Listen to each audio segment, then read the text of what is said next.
Du fait qu'il a souffert lui-même, étant tenté, Jésus est à même de secourir ceux qui sont tentés. Hébreux 2, 18.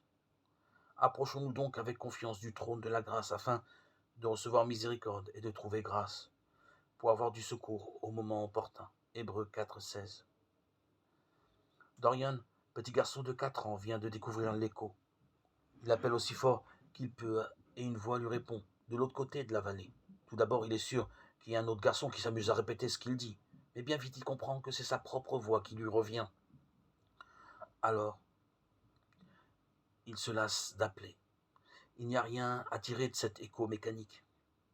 Quand nous souffrons de manière physique ou morale, nous sommes encouragés lorsque quelqu'un nous comprend. C'est un besoin psychologique bien connu.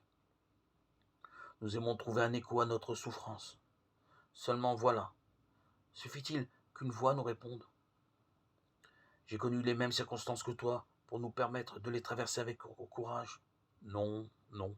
Si la voix reproduit à l'identique la nôtre, le secours est trop faible et nous nous lassons d'appeler. Il nous faut une autre voix qui dise j'ai connu cela et j'en ai triomphé. Cette voix existe, c'est celle de Jésus.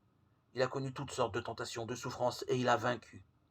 Voilà le grand secret qui nous apporte. La solution à nos problèmes ne peut pas être trouvée simplement au niveau humain.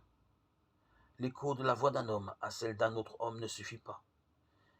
Il nous faut sortir de nos limites et trouver un accès jusqu'à Dieu, un trait d'union avec lui. Il nous faut la prière, il nous faut la compassion et les secours du Seigneur Jésus.